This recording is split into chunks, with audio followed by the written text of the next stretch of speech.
आप देख रहे हैं सैन्य सारांश। हाय हेलो नमस्ते, आपका स्वागत है आज की वीडियो में। आज है तारीख 20 नवंबर की। आइए चलिए जानते हैं 20 नवंबर को क्या कुछ बीता है रूस यूक्रेन युद्ध में। सबसे पहले देखते हैं ज़ैपोरिजिया की ओर। वीडियो पसंद आए, इंफॉर्मेटिव लगे, कुछ सीखने जानने को मिले तो वीडियो जरूर लाइक कर दीजिएगा। चैनल को सब्सक्राइब नहीं किए हैं या पहली बार आए हैं तो सब्सक्राइब कर लीजिएगा, इससे हमारी हौसला अफजाई होती है। 50 यूक्रेनियन सैनिक यहाँ पर मारे गए थे और घायल हुए थे यहाँ पर नीपर ग्रुप ऑफ फोर्सेस की एरिया ऑफ रिस्पॉन्सिबिलिटी में। और अगर आगे देखने की कोशिश करें तो वोस्तोक ग्रुप ऑफ फोर्सेस की ओर हम आ चुके हैं। हुलियापोल गांव आपको दिख पा रहा है, यहाँ पर एक सफलता देखने के लिए मिलती है। ये काफी सारा मैदानी इलाका आप देख पा रहे हैं। और ये गांव वेसेले गांव, इसका हमने जिक्र किया था कल की ही वीडियो में। यहाँ से वीडियो सबूत निकल कर आ चुके हैं और रूसी रक्षा मंत्रालय के द्वारा आधिकारिक पुष्टि भी की गई है इस बात की कि ये वेसेले गांव पूरी तरीके से रूसी सेना के कंट्रोल में, नियंत्रण में, कब्जे में आ चुका है। इसका वीडियो सबूत हम देख ही रहे हैं। कुछ बमबारी हमने देख ली और वीडियो का अंतिम भाग की ओर हम आ चुके हैं। अब ये देखिए कहाँ गए ये रूसी सैनिक, हमें दिखाए जाते हैं रूसी झंडे के साथ, जिसके आधार पर ये बदलाव कर दिए गए हैं। रिपोर्ट पढ़ें तो वोस्टॉक ग्रुप ऑफ फोर्सेस की एरिया ऑफ रिस्पॉन्सिबिलिटी में 250 यूक्रेनियन सैनिक मारे गए थे और घायल हुए थे बीते 24 घंटे में। एक टैंक, 7 मोर्टार व्हीकल और कुछ इत्यादि इत्यादि नुकसान ये सब देखने को मिले थे। और कुछ रिपोर्ट्स जिसके अनुसार ये जो गांव है इसमें भी एंट्री कर चुकी है रूसी सेना। उत्तर की ओर भी कुछ हमें AK-47 आइकन दिखते हैं या ऐसा कुछ, जो कि हमें बताते हैं कि यहाँ पर लगातार Vostok group of forces active है और ऑफेंसिव ऑपरेशंस इनके द्वारा किए जा रहे हैं। नोवोपाव्लिवका में भी यही सीन है। ये कंटेस्टेड इलाके रूसी सेना की सफलता को दर्शाते हुए दिखाए गए हैं। हालांकि सफेद इसलिए है क्योंकि अभी इसके वीडियो सबूत आना बाकी है। देखते हैं हम पक्रोव्स्क की ओर। पक्रोव्स्क में 3 सफलताएं मिलती हैं। इस शहर में पहली सफलता देखने को मिलती है। ये थोड़ा सा रिहायशी इलाका और ये कुछ दो, एक दो तीन चार चार स्ट्रॉन्ग होल्ड्स, यहाँ पर कुछ ट्रेंचेस और कुछ खेत खलिहान मैदानी इलाके, ये सफलता देखने को मिली है। दूसरी सफलता, इसमें काफी सारा रिहायशी इलाका शामिल है और कुछ मैदानी इलाका भी शामिल है। ये सारी सफलताएं FPV ड्रोन वीडियो सबूत के आधार पर मार्क किए गए हैं, मैप किए गए हैं। और ये तीसरी सफलता भी आपने देख ली। नीचे का ये बहुत सारा इलाका जो कि सफेद रंग में है, कहने के लिए यहाँ पर मैं अगर आपको बताऊं तो सूत्रों के अनुसार ये इलाका ऑलरेडी रूसी सेना के नियंत्रण में आ चुका है। बस इसके वीडियो सबूत आना बाकी हैं, जो कि अभी मेरे ख्याल से एक हफ्ता मैं अभी लेकर चल रहा हूँ। एक हफ्ते के अंदर मेरे ख्याल से आ जाने चाहिए। रिपोर्ट देखें तो यहाँ पर बीते 24 घंटे में 180 यूक्रेनियन सैनिकों का जिक्र किया गया था मारे जाने वाले सैनिक, और घायल सैनिकों को जोड़ दें तो ये रिपोर्ट निकल कर आती है। युग ग्रुप ऑफ फोर्सेस की बात करते हैं हम। युग ग्रुप ऑफ फोर्सेस में 190 यूक्रेनियन सैनिकों का जिक्र किया गया था मारे जाने वाले और घायल सैनिक बीते 24 घंटे में। और सिचुएशन के बारे में एक जर्मन न्यूज़पेपर में काम करने वाले एक यूक्रेनियन पत्रकार ने पब्लिश किया था किस प्रकार से सबसे मुश्किल फ्रंट लाइन जो इस युद्ध की शुरुआत से साबित हुई थी रूस के लिए, ये सिवियर्स्क फ्रंट लाइन ही थी। ये आप देख सकते हैं। इसमें का बहुत सारा इलाका है जो कि रूस ने हाल ही के महीनों में कब्जाया है और ये 9 महीने की जो लेंथ है इसको पार करने के लिए रूसी सेना को 40 महीने लग गए। 9 किलोमीटर से मेरा मतलब है कि यहाँ ये बेरको के गांव के एंट्री पॉइंट पर यहाँ तक रूसी सेना आ चुकी थी सितंबर या जुलाई या जून 2022 के आसपास तक।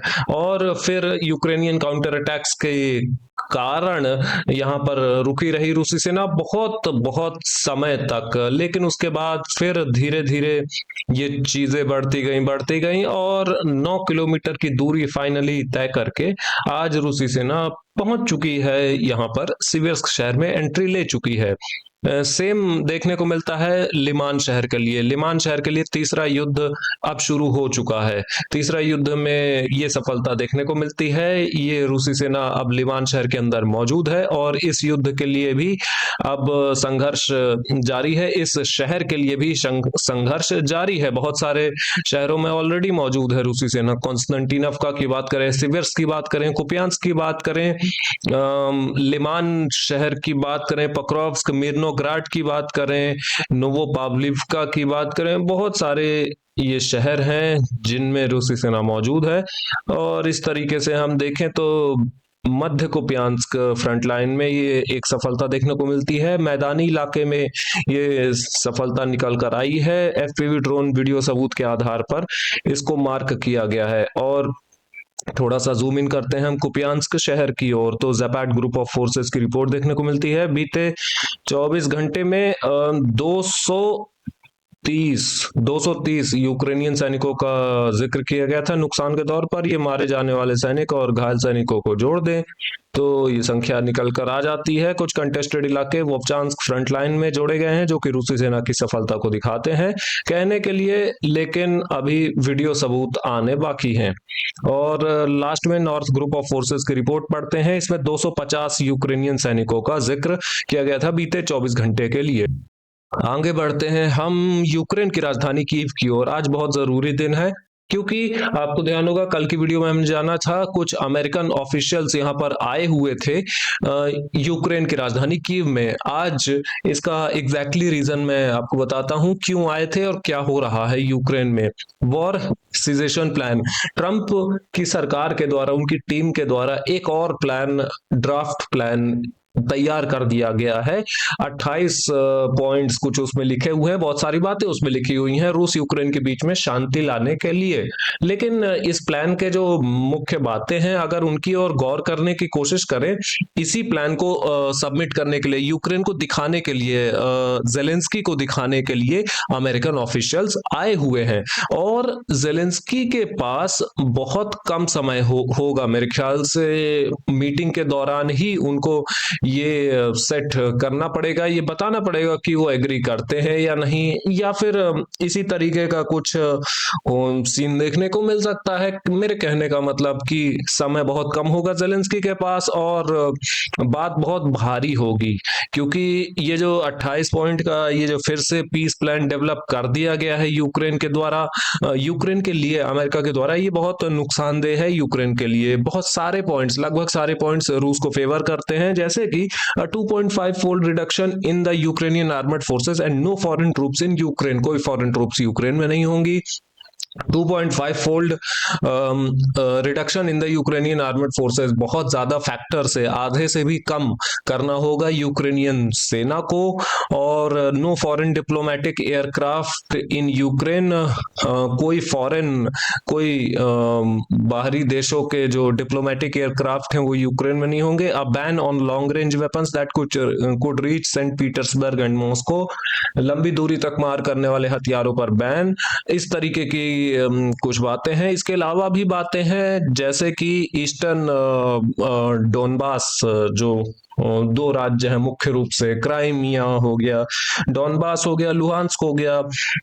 यहाँ पर लुहांस्क और डोनबास, डोनेट्स्क, हाँ, लुहांस्क और डोनेट्स्क, इन दोनों राज्यों को मिलाकर डोनबास बनता है, जिसमें कि कुछ धरती डोनेट्स्क राज्य की अभी भी यूक्रेन के कंट्रोल में है, जिससे कि पीछे हटना पड़ेगा यूक्रेन को। की कैटेगरीज ऑफ वेपन्स, जो लीथल वेपन्स है, बहुत घातक हथियार है, लंबी दूरी वाली मिसाइल, इन पर बैन लगाना पड़ेगा। लंबी दूरी वाले ड्रोन्स पर बैन लगाना पड़ेगा।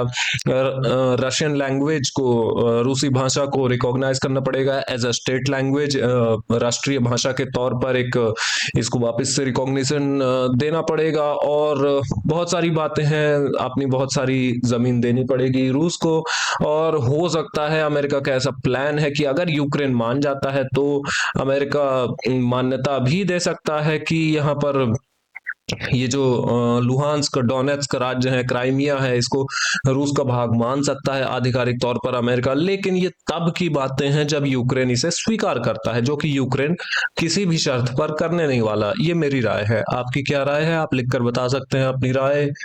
नीचे मैं आपकी राय जरूर जानना चाहूंगा। खैर, पैट्रियोट एयर डिफेंस सिस्टम यहाँ पर सैटेलाइट्स के द्वारा पहचाने गए थे कि राजधानी कीव में ही मौजूद है। ये निचले भाग में यहाँ पर एक मैदानी इलाका ये दिखता है, यहाँ पर ही डिप्लॉयड है यूक्रेन के पैट्रियोट एयर डिफेंस सिस्टम। ये बात अगर हम तक पहुंच सकती है तो रूसी सेना के पास ये जो बात है ये ऑलरेडी पहुंच चुकी होगी। Meeting with US generals will press Zelensky to reach an agreement with Russia today. इसी की मैं चर्चा कर रहा था इतनी देर से।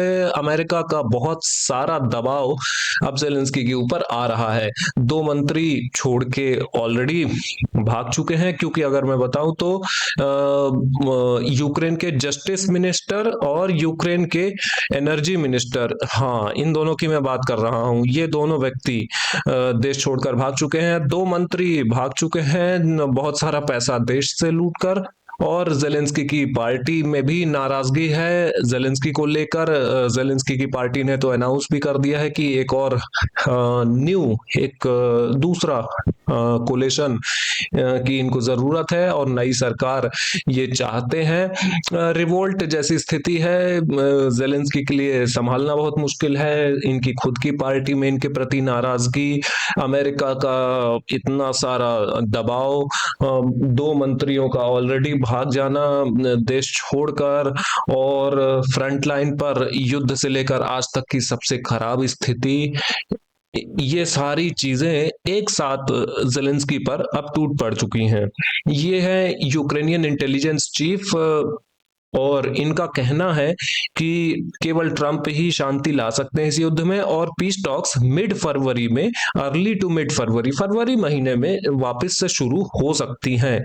और ठंडी बहुत मुश्किल होगी लेकिन यूक्रेन सरवाइव करेगा, ऐसा इनका कहना है। वेरखोवना राडा कमेटी ने अपना, नेशनल कमेटी है ये यूक्रेन की, इन्होंने अपना काम सस्पेंड कर दिया है indefinitely due to a corruption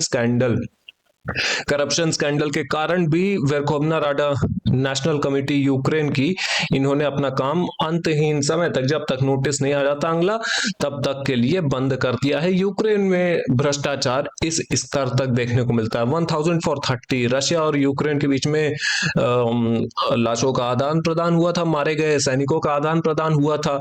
रूस के 30 मारे गए सैनिक यूक्रेन ने लौटाए, और यूक्रेन के 1000 मारे गए सैनिक रूस ने लौटाए। ये रेशियो देखने को मिलता है। 65 एक रिपोर्ट में देखने को मिलता है ड्रोन्स की संख्या, और 65 और 26 को जोड़ लें तो 91, ये मेरे ख्याल से निकल कर आ जाती है संख्या। 91 ड्रोन्स रूसी एयर डिफेंस सिस्टम के द्वारा मार गिराए गए थे, और एक्चुअल नंबर ऑफ ड्रोन्स इससे ज्यादा हो सकते हैं यूक्रेन ने जितने मारे होंगे। रूस ने 136 ड्रोन्स मारे थे, जिसमें से कि 106 यूक्रेन ने मार गिरा दिए, ऐसा इनके एयर डिफेंस फोर्सेस की रिपोर्ट का कहना है।